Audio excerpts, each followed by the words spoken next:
마태복음을 묵상하고 있습니다. 우리가 마태복음의 본문을 따라서 계속해서 말씀을 나누고 있는데요. 오늘 우리가 읽은 말씀은 10장입니다. 마태복음에서 10장의 위치는 그 어떤 위치보다 중요합니다. 왜 중요하냐면 이 10장 1절부터 11장 1절까지의 내용은 예수님께서 12 제자들을 부르시고 그 불러 세운 12 제자들에게 각 마을로 두루 다니면서 내가 이제까지 너희들에게 보여주었던 하나님의 나라를 전파하고 내가 너희들에게 귀신을 제어할 수 있는 능력을 줄 텐데 그 능력으로 내가 각 마을에서 행하였던 치유나 그리고 귀신 쫓아냄의 사역을 감당하도록 하여라 라는 파송이 시작되는 장이 10장입니다. 그런데 그렇게 파송을 하실 때 예수님께서 빨리 가거라 이렇게 하지 않고 그렇게 세운 제자들에게 너희들이 가는 앞길에는 이런 일이 기다리고 있을 거다라고 하면서 10장 전체를 통해서 제자들이 직면해야 될 삶을 미리 말씀해 주십니다. 그래서 우리가 읽지는 않았지만 23절 말씀까지는 어떤 내용이 있냐면 너희들이 하나님 나라의 복음을 증거하고 여러 가지 이적과 치유의 놀라운 일들을 행할 때 세상 모든 사람들이 환호하고 환성을 지르면서 환영하지 않을 거다. 그 땅의 종교 지도자들이 표현을 이렇게 하죠. 그 땅의 공회가, 그 땅의 회당이 그리고 총독과 왕들 앞에 세움을 당할 거다. 이 말은 무슨 말일까요? 붙잡힘을 당하여서 종교 재판을 받을 거라는 얘기입니다. 그렇게 종교 재판을 받을 정도로 너희가 고통을 당할 거다. 이렇게 미리 말씀해 주십니다. 자, 그래서 10장은 어떤 말씀이냐면 예수님께서 따로 불러 세우신 12명에게만 하신 말씀이라는 거예요. 그럼 우리하고는 상관없을까요?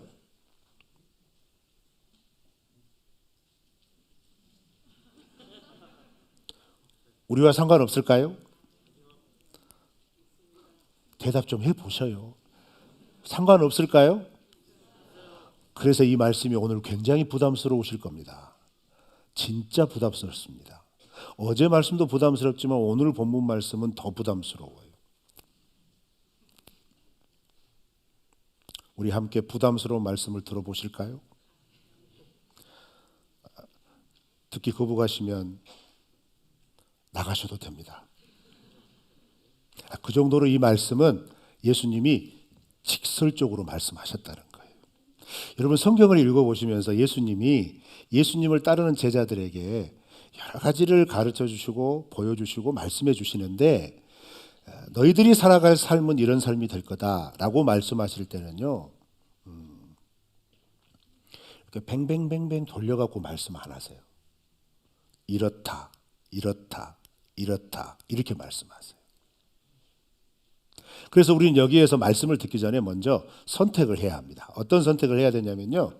마태는 이 마태복음을 쭉 기록을 할 때 예수님을 따라가는 사람들을 크게 두 부류로 나눴습니다. 어떻게 나눴냐면 예수님의 제자 그룹과 그 다음에 예수님이 행하시는 일들을 보기 위해 말씀을 듣기 위해 혹은 직접 경험하기 위해 예수님을 따라다니는 무리로 나눕니다.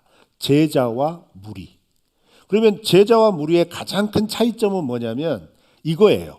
마태복음에 보면 앞으로도 예수님께서 이 말씀 이후에 3편의 설교를 더 하실 겁니다.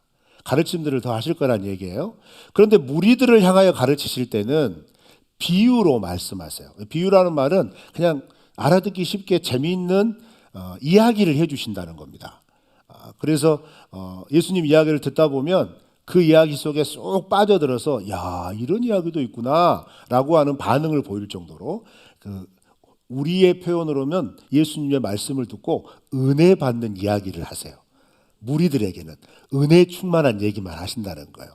그런데 제자들은 어쩐지 아세요?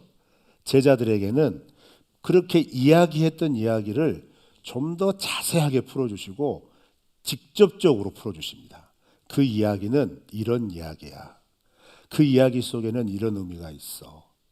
그러니까 제자들은 그런 가르침을 받을 때 이런 마음이 들을 수 있겠죠.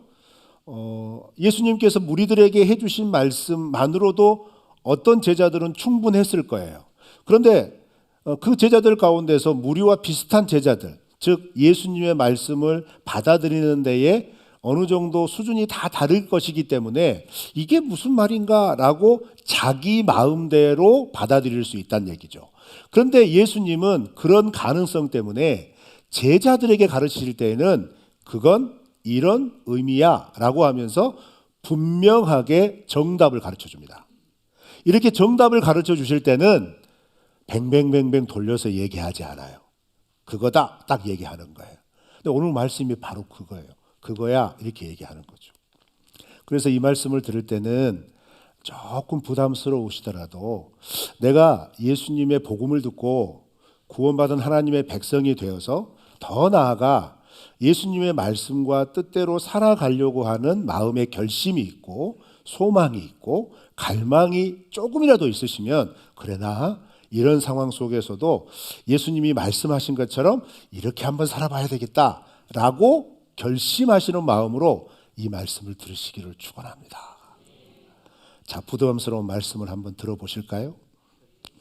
자, 먼저 첫 번째로 이 이야기의 전체적인 그 정신을 이해하려면 이런 말을 먼저 이해를 하셔야 됩니다. 들어보셨을 거예요. 초대교회의 유명한 교부 테르툴리아누스가 이런 말씀을 했어요. 순교의 피가 교회의 씨앗이다. 엄청 부담스러우시죠? 죽는다는 겁니다. 근데 사실 이건 부담스러운 이야기보다는 2000년 전에 이미 이루어졌던 역사예요. 근데 더 중요한 사실은 이 이야기의 출발은 누구실까요? 예수 그리스도십니다. 그렇죠? 예수님께서 공생애를 시작하시면서 선포한 하나님 나라의 복음을 이 세상 가운데 선언하고 가르치고 이식하며 세워나가기 위하여 가장 먼저 본을 보여주셨는데 무슨 본을 보여주셨느냐? 교회를 위하여 죽으신 거예요. 구원받을 영혼들을 위하여 먼저 죽으신 겁니다. 그런데 예수님 왜 죽으셨죠? 그럴 필요 없거든요. 하나님이시니까. 그렇죠. 하나님이시니까 꼭 죽는 방법 아니어도 얼마든지 감당하실 수 있단 말이에요. 그런데 예수님은 하나님께서 정하신 뜻을 따라 죽으셔야만 했습니다. 그래서 죽으신 거예요. 그러니까 이건 하나님이 정하신 길이란 말이에요. 인간과 하나님이 죄로 말미암아 단절되어져서 그 단절된 상태를 다시 회복하려면 이 끊어진 단절된 사이를 메꾸어 줄 하나님의 방법이 필요하다는 거예요. 그 하나님의 방법은 뭐냐면 하나님이신 예수님이 이 모든 인류의 죄를 위하여 죄값을 치러 주셔야 한다는 거죠. 그 죄값은 다른 게 아니고 하나님의 생명을 드리는 거예요. 인간의 생명을 드리는 거란 말이죠. 그래서 스스로 제물이 되셔서 하나님과 인간의 관계를 회복시켜 주신 거죠. 그런데 이 과정에서 예수님이 죽으실 수밖에 없는 길로 갈 수밖에 없도록 이 세상이 역할을 합니다. 그 역할은 뭐냐면 지금 예수님께서 가르치시는 하나님 나라의 복음에 대하여 처음에는 예수님이 가르치시는 가르치심이 너무 신선한 거예요. 이전에 들어보지 못했던, 야, 이전에 이렇게 접근하는 것, 야, 참 신선하고, 야, 참 너무 놀랍구나 하면서 귀가 트이는 겁니다. 그래서 그때에는 호의적이죠. 그런데 거기에다가 말씀만 그렇게 하시는 게 아니고 병자들을 고쳐주시고, 병자도 그냥 병자들이 아니라 그 사회에서 하나님의 심판, 하나님의 저주라고 일컬어졌던 치유받지 못할, 치료되지 않는 병들이 예수님이 손 한번 만져주시면, 예수님이 말씀만 하시면 치유가 되는 거예요. 이걸 통하여 하나님께서 이 예수님의 놀라우신 역사의 모습을 통해 무엇을 말씀을 하시는 거예요? 하나님의 나라가 이렇게 임하면 이렇게 어그러지고 도무지 희망이라고는 찾아볼 수 없는 절망의 상태에 있는 사람이라도 회복되고 치유되어져서 온전하게 되어진다는 것을 직접 보여주신 겁니다. 그런데 이 직접 보여주신 하나님의 나라가 완성이 되기 위해서는 누구라도 그 하나님의 나라를 들어갈 수 있는 길을 만들어야 되는데 그게 예수님의 십자가라는 거예요. 그런데 이런 예수님의 사역은요, 한번 잘 생각해 보세요. 8장부터 9장까지 우리는 어떤 이야기를 살펴봤냐면 예수님의 기적 이야기 10가지를 살펴봤습니다. 그런데 그 예수님의 기적 이야기 10가지를 살펴보시면서 아마 눈에 띄신 성도님들은 이렇게 띄었을 거예요. 예수님이 기적을 행하시는 것을 보고 어떻게 반응하냐면 대부분의 사람들은 놀랍게 하나님의 영광을 돌리지만 그 중에 서기관들이나 바리새인들은 어떻게 반응해요? 고깝게 반응합니다. 고깝게. 이거 뭐야? 이렇게 말하는 거예요. 자기들이 해석한 율법의 기준으로 맞지 않는다는 거죠. 그래서 여러분 9장 마지막 부분에 보면 마지막 기적을 행하실 때 10번째 기적을 반응하는 바리새인의 반응을 기억하십니까? 귀신 들린 사람들 귀신 들려서 말 못하는 농아에 귀신이 쫓아내어주고 말을 다시 하는 그 기적을 딱 바라보면서 이 바리새인이 한마디 뚝 합니다. 그거 귀신의 왕의 힘을 빌려서 행한 거야. 이렇게 말한 거예요. 그래서 오늘 우리가 읽은 본문 중에서도 너희들이 가서 이 사역을 할 때 사람들이 이렇게 얘기할 거다. 바알세불의 힘을 따라 하는구나. 이렇게 얘기할 거라는 거예요. 누가 이렇게 얘기한다는 거죠? 종교 지도자들이 그렇게 얘기한다는 겁니다. 즉 수천 년 동안 자리 잡고 있었던 기존의 틀, 그리고 그 기존의 틀에서 유익을 얻고 있는 기득권 계층에서는 새로운 하나님 나라의 복음, 새로운 하나님 나라라는 가치, 새로운 하나님 나라라는 시대, 자기들에겐 손해인 거예요. 자기들은 받고 싶지 않는 거란 말이죠. 그러니까 어떻게 해요? 할 수만 있다면 거세게 반응합니다.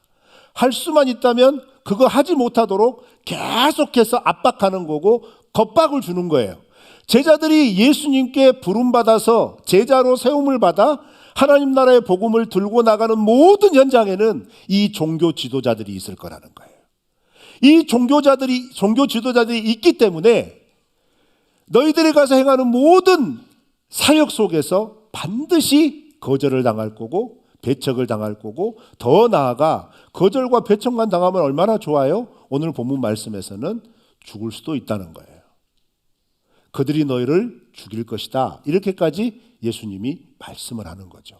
이게 예수님이 이 땅에 오셔서 그 시대에 교회가 시작되어져서 일어난 일입니다. 근데 왜 이런 대우를 받아야 하죠? 제자들이? 그것에 대한 설명이 24절, 25절이에요. 24절, 25절의 말씀은 두 가지 예를 들죠. 스승과 주인의 예를 듭니다. 그래서 제자가 스승보다 낫지 못하고 종은 상전보다 낫지 못하다. 이 이야기를 하는 거예요. 이 이야기를 우리가 언뜻 들었을 때 당연한 얘기를 왜 이렇게 하지? 하지만 이 이야기는 그때 당시 격언입니다. 그 말은 뭐냐면요. 스승의 가는 길을 제자들이 따라가고 주인이 가는 길을 종이 따라간다는 거예요. 그러면 상식적으로 스승인 예수님께서 이 하나님 나라의 복음을 전하며 나아갈 때 17절부터 19절까지 공회와 회당과 총독과 왕들이 어떻게 한다고요? 핍박한단 말이에요. 앞에 세우고 너 왜 이런 짓을 하는 거야? 이렇게 하면서 너 왜 우리의 기득권을 침해하는 거야? 왜 이걸 흔들고 있어? 우리 그냥 편안하게 살면 안 되겠니? 하면서 계속해서 겁박을 준다는 거예요. 그런데 그렇게 겁박을 주는 것이 예수님 혼자에게만 홀로 이것을 감당하도록 주겠느냐? 이 이야기죠. 예수님의 뒤를 따르기로 결심하고 헌신한 예수님의 제자들은 당연히 예수님이 받는 고난을 함께 받는 거라는 거예요. 그래서 말씀을 준비하면서 첫 번째 부담이 온 거죠. 어떤 부담이 왔냐면 저는 예수님 따를 때, 제가 어렸을 때 예수님을 인격적으로 영접할 때 저는 어떤 일이 있었냐면 예수님 믿으면 부자 되는 줄 알았어요. 진짜요. 어렸을 때 너무너무 가난했거든요.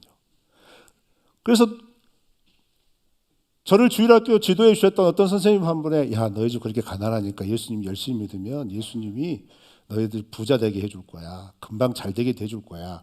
저는 이 말이 진리처럼 받아들였어요. 그래서 정말 교회 열심히 다녔습니다. 정말. 진짜로. 5주 가면 신학교를 가겠다고 약속을 했겠어요. 그 정도로 열심히 다녔단 말이에요. 그런데 말이죠. 열심히 다니니까 성경도 열심히 읽을 것 아니에요? 제가 첫 번째 딱 걸렸던 말씀이 이 말씀이에요. 예수님 잘 믿고 예수님 따라가면 부자 되는 게 아니고 죽음이 기다린대요. 아, 나 괜히 서운했나 봐. 너무 좌절되는 거 있죠. 그래서 이거 어떻게 하면 좋지? 그런데 예수님이 이 말씀을 하실 때 한번 잘 생각해 보세요. 이 시기를. 예수님이 12제자를 확정한 시기는요. 공생애를 시작하고 약 1년이 지난 뒤입니다. 1년이 지난 뒤에 제자들을 하나씩 부르면서 결국 12명을 확정하는데 이 기간 동안 어떤 일이 벌어졌죠? 우리가 마태복음을 통해서 묵상을 했지만 갈릴리 온 지역을 돌아다니면서 예수님이 하나님 나라의 복음 그 놀라운 이야기도 들려주실 뿐만 아니라 병자들도 고치고 귀신들도 쫓아내고 메시아이신 예수님을 스스로 증명하고 계시잖아요. 그 모든 현장 속에 제자들은 늘 함께 있었어요. 그렇게 딱 달라붙어서 쫓아다녔던 사람들 중에 예수님이 12명 찍은 거예요. 그러면 그 사람들은 어떤 마음이 있어요? 여러분 잘 생각해 보세요. 예수님이 무리들과 함께 있을 때 여러 가지도 행하셨지만 무리들이 보지 못하는 일들도 제자들은 볼 수 있는 특권을 누렸거든요. 예를 들어서 갈릴리 바다를 건너갈 때 갑자기 바람을 불고 파도가 일렁일 때 예수님이 주무시고 계시는데 살려주세요 주님 할 때 예수님이 허허 조용해라 그러니까 조용해져 불잖아요. 그거 직관했다니까요. 제자들은 별로 안 놀라신다니까. 이게 여러분 직관의 묘미를 아십니까? 이거 TV로 보는 것 같고 이게 상대가 안 된다니까. 이 감동이 이게 차원이 달라요. 직관은 그 현장성이 있단 말이에요. 그러니 제자들의 마음속에 얼마나 많은 흥분이 있겠어요. 얼마나 많은 감동이 있겠냐고요. 예수님을 인격적으로 영접하고 영적으로나 신비적으로 예수님을 만나게 되었을 때 우리가 얼마나 감격합니까? 그와 똑같은 거예요. 바로 그렇게 감동이 충만할 때 제자들을 부르는 거예요. 나를 따라오너라. 거부할 제자들이 없어요.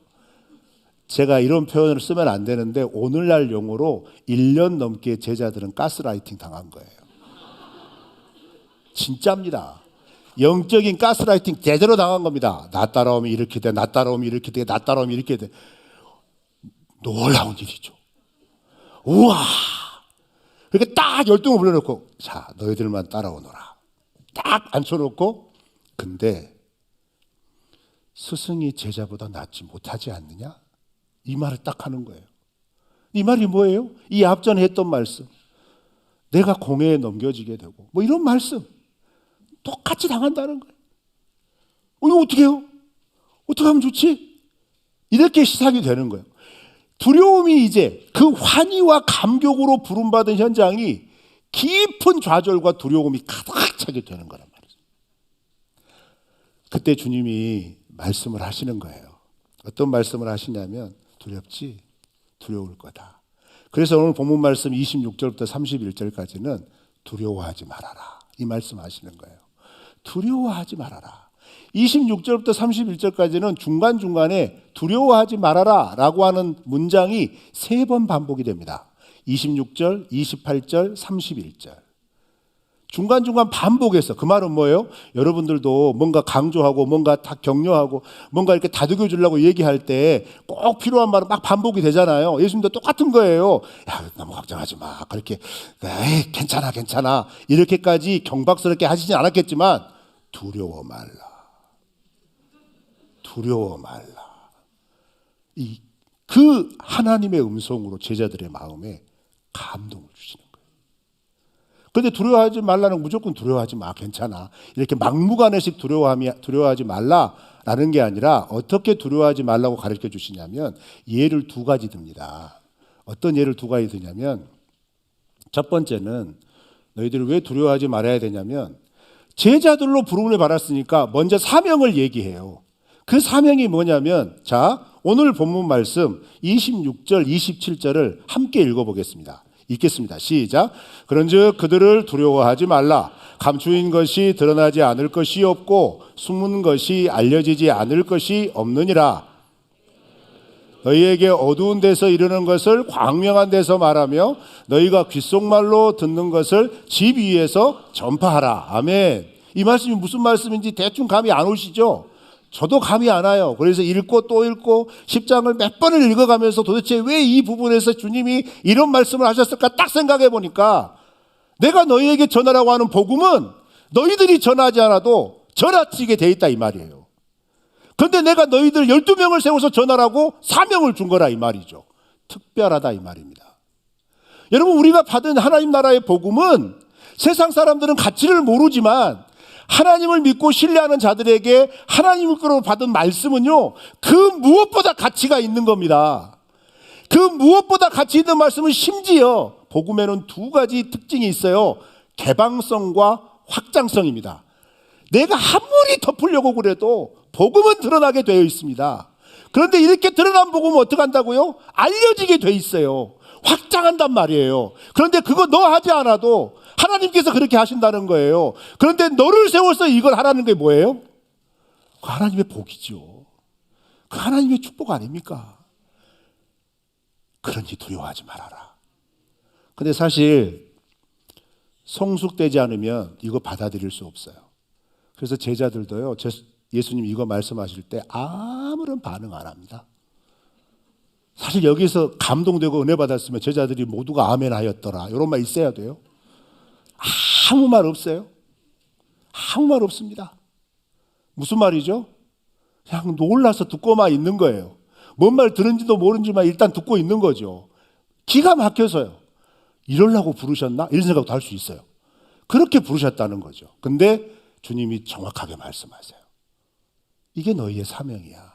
그런데 그 사명은 아무에게도 주지 않아. 아무에게나 주지 않아. 내가 불러 세운 제자들에게만 주는 거다. 이 땅의 그리스도인들의 특권이 뭐죠?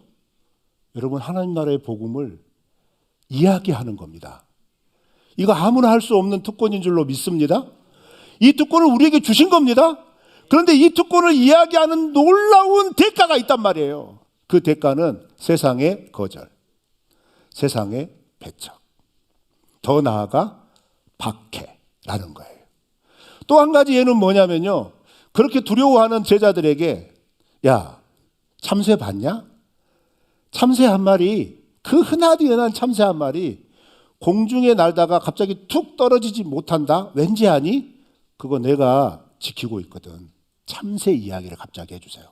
그 다음에 또 한 가지는 뭐냐면 내가 너희들 머리카락까지 다 세고 있는데, 이 이야기를 읽다 보면 예수님 동문서답하는 것 같아요. 이리 갔다가 저리 갔다가 도대체 무슨 맥락인지 모르겠다는 거예요.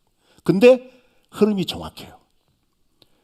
참새도 이렇게 내가 책임지는데 하나님 나라의 복음의 전파의 사명을 받은 제자들 내가 책임지지 않겠느냐 이 말이에요. 그 다음에 머리카락까지 셈바 되었다. 무슨 말이죠? 세밀하게 알고 계신다는 거예요. 세밀하게 알고 계시는 그 하나님이 제자로 부름받은 너희의 삶을 지켜보신다는 거죠. 이 분명한 전제를 신뢰하고 믿는 사람들에게 두려움에 직면하게 되었을 때 이 세상의 권력자들과 기득권들과 이 복음을 대적하는 사람들이 주는 놀라운 겁박과 두려움 가운데 직면했을 때 힘을 내고 이길 수 있는 비결이 어디서 나오느냐? 그래, 맞지. 하나님이 나를 너무나 잘하시고 하나님이 나를 세밀하게 지도하셔서 오죽하면 참새보다도 귀하게다고 말씀하신 그 하나님이 이 복음의 사명의 길에 함께 하시지라고 하는 그 믿음이 절대적인 고통과 고난과 두려움에 직면했을 때 더 놀라운 담대함을 발휘하게 하는 거예요. 경험해 보셨을 겁니다. 내가 이렇게 사는 게 믿음으로 사는 걸까? 라고 스스로 생각하셨더라도 희한하죠? 여러분 살아오신 족족 가운데 이런 경우가 있었을 겁니다. 내가 생각해도 신기하게 그건 하나님이 싫어하셔. 우리 하지 말자. 이런 경험이 있으셨을 거예요. 그거 여러분의 의지입니까? 여러분의 능력일까요? 아니에요. 여러분을 자세하게 아시는 하나님이 이 기회마저도 여러분들이 얼렁뚱땅 넘어가고 스물스물 비껴가고 이렇게 되어서 하나님의 진노의 대상이 되지 않도록 하기 위해서 여러분의 마음을 강권하시는 거예요. 그래서 이 이야기가 어디에서 나와요? 이 본문 말씀 전에 나오죠. 너희들이 공회 앞에 끌려가고 회당 앞에 서게 되고 총독들 앞에 서게 되고 왕들 앞에 서게 됐을 때 두려워하지 말아라. 내가 너희들이 할 말을 가르쳐 주겠다. 이 이야기는 또 사도행전에 넘어가서 5장에 보면 제자들이 성령을 받고 하나님 나라의 복음을 담대하게 전하고 있는 그 이야기가 펼쳐질 때 예수님이 부활하신 직후에 제자들의 모습은 뭐예요? 다 골방 속에 숨어 있었습니다. 예수님을 따라갔기 때문에 예수님이 그렇게 십자가에 못 박혀 죽으셨기 때문에 종교 지도자들은 예수님을 따랐던 제자들을 잡으려고 혈안이 되어 있었단 말이에요. 그래서 제자들은 다 숨고 숨어 있었단 말입니다. 그런데 여러분, 예수님이 약속하여 주신 대로 승천하시면서 성령을 기다려라 라고 했을 때 그 성령을 기다리며 기도했을 때 성령이 임하고 성령이 임한 다음에 가장 먼저 나타나는 변화가 뭐죠? 숨지 않았습니다. 그들이 오늘 본문 말씀 방금 읽은 것에서 말씀한 것처럼 빛 가운데서 선포하기 시작해요. 사방의 거리 가운데 가서 소리치기 시작합니다. 지붕 위에 가서 소리칩니다. 모든 사람들이 알 수 있도록 강하고 담대하게 외칩니다. 그러니까 어떤 일이 벌어져요? 공회가 잡아가요. 진짜 공회가 잡아갑니다. 여러분 사도행전 5장 가서 읽어보세요. 잡아갔는데 제자들의 반응이 어때요? 기뻐하였더라. 이거 어떻게 기뻐하죠? 그게 하나님의 제자로 부름받은 이들에게 주시는 믿음의 능력인 줄 믿습니다. 그 능력이 우리에게 있다는 거예요. 그런데 이 믿음으로 두려움을 이겨야 할 더 중요한 이유가 뭐냐면 오늘 본문 말씀에 또 이렇게 이야기합니다. 28절 말씀. 우리 다 같이 한번 읽어볼까요? 시작. 두려워하지 말고 오직 몸과 영혼을 능히 지옥에 멸하실 수 있는 일을 두려워하라. 아멘. 무슨 말이죠? 이런 기득권층 권력자들, 너희들을 이 세상의 구조 속에서 얼마든지 겁박하고 생명 여탈권을 가지고 있는 그 사람들을 두려워하지 마라. 그들이 너희의 몸은 죽일 수 있어도 영혼은 죽이지 못한다. 그런데 진짜 두려워해야 될 것은 그 사람들 때문에 너희들이 혹시 거절하여 배교하고 그래서 하나님을 외면했을 때 그 하나님은 너희들의 몸과 영혼을 지옥에 떨어뜨려 소멸하실 수 있는 분이다. 여러분 이 말씀은요 굉장히 두려운 말씀입니다. 그런데 그거 아십니까? 우리의 신앙생활 하나님에 대한 이런 두려움 없으면 정신 못 차립니다. 제자들에게 예수님이 하나님 나라의 복음을 전하는 제자의 삶을 요청하시면서 너무너무 누릴 것, 행사할 것 그런 권리들만 말씀하신 게 아니고 너희들은 나의 제자야 라고 하는 걸 중간중간에 각인을 시켜줘요. 그 말은 뭐예요? 예수님의 가르침대로 전하여라 이 말이에요. 그렇게 하지 못하면 제자가 아니라는 거예요. 그런데 더 나아가서 이렇게 복음을 전하는 길에서 대적하고 겁박하여 두려움을 주는 사람들을 만났을 때 그 두려움에 무릎 꿇어서 하나님의 복음을 전하는 걸 포기하거나 예수 그리스도의 이름을 배신하게 되면 너희들이 당장 몸의 평안은 얻을 수 있을지 모르지만 하나님 앞에 섰을 때 몸과 영혼은 영원한 심판을 당한다는 거예요. 여러분 우리가 이 말씀 기억하길 바랍니다. 우리의 신앙이요 두려워할 건 두려워해야 돼요. 무엇을 두려워해야 되죠? 살아계신 하나님이요. 살아계신 하나님을 두려워해야 합니다. 그러나 이 세상이 주는 두려움은 두려워하지 마세요. 살아계신 하나님이 우리와 함께 하시니까요.